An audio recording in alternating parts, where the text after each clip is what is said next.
పల్లెపోరులో భారీగా ఓట్ల జాతర జరుగుతోంది. ఉదయం 7 గంటలకు మొదలైన ఓటింగ్ మరో 2 గంటల్లో తొలిదశ పంచాయతీ పోరు ముగియబోతుంది.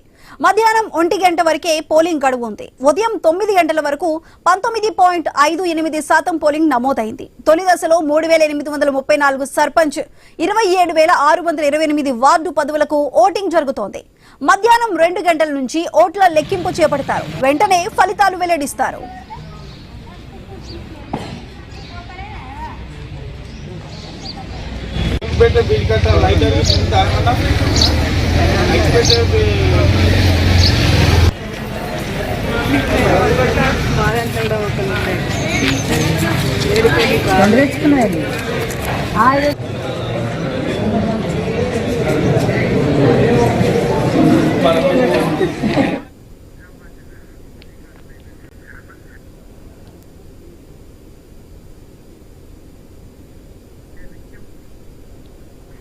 తొలిదశ పంచాయతీ ఎన్నికలు ఉదయం 7 గంటలకే ప్రారంభమయ్యాయి. మరికొద్ది సేపట్లో పోలింగ్ కూడా ముగియబోతుంది. అయితే ప్రస్తుతం నిజామాబాద్ లో ఉన్న పోలింగ్ కేంద్రాల వద్ద పరిస్థితికి సంబంధించి మరింత సమాచారాన్ని మా ప్రతినిధి శ్రీకాంత్ లైవ్ లో అందిస్తారు.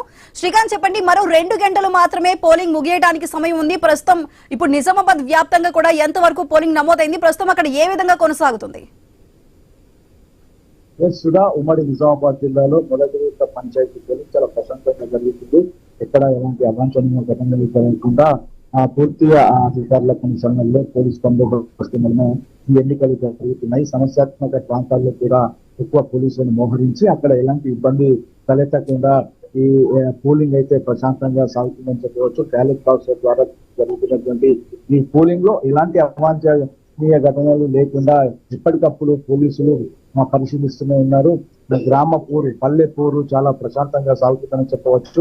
అధికారిక లెక్కల ప్రకారం 9 గంటల సమయంలో 20% ఇటు కామారెడ్డి జిల్లాలో 10 మండలాల్లో జరుగుతున్నటువంటి 155 గ్రామ పంచాయతీ ఎన్నికలకు 20% పోలింగ్ నమోదైంది. అలాగే నిజామాబాద్ జిల్లాలో కూడా 185 గ్రామ పంచాయతీలకు గాను 20% పోలింగ్ నమోదైంది. ఇది 9 గంటల వరకు ఉన్నటువంటి అధికారిక లెక్క. అయితే ప్రస్తుతానికి మరో 25 అంటే దాదాపు 45% ఇప్పుడున్నటువంటి లెక్కల ప్రకారం దాదాపు 45% పోలింగ్ నమోదైనట్టుగా తెలుస్తోంది. ఇప్పుడిప్పుడే అంటే ఉదయం చలిగా ఉన్నా సరే ఓటర్లు చాలా మంది ఓటర్లు వేసేందుకు వచ్చారు. ఇక ఎట్లా సమయం వచ్చింది అప్పుడు ఇంకా ఓటర్లు క్యూ లైన్లలో బారులు తిరుగుతున్నటువంటి పరిస్థితిని మనం చూడవచ్చు. ప్రస్తుతం మనం బోధన్ నియోజకవర్గం అంటే బోధన్ డివిజన్ లోని ఎడపల్లి గ్రామంలో ఉన్నాం. ఎడపల్లి గ్రామంలో దాదాపు ఇక్కడ 8 వార్డులకు సంబంధించి 8 పోలింగ్ బూత్లు ఉన్నాయి. ఇక్కడ పూర్తిగా ప్రతి పోలింగ్ బూత్ లో ఓటు వేసేందుకు క్యూ లైన్లలో ఓటర్లు నిలిచినటువంటి పరిస్థితి. ఇక మరో 2 గంటల్లో ఈ పోలింగ్ ప్రక్రియ కూడా ముగుస్తుంది. ఇప్పటి వరకైతే ఎలాంటి ఇబ్బంది లేకుండా పూర్తి స్థాయిలో ప్రశాంతంగా జరుగుతున్నటువంటి పరిస్థితి. 1 గంటకి పోలింగ్ పూర్తవుతుంది. 1 గంటకి కూడా క్యూ లైన్లలో ఎవరన్నా ఉంటే వాళ్ళకు ఓటింగ్ వేసే అవకాశాన్ని ఎన్నికల అధికారి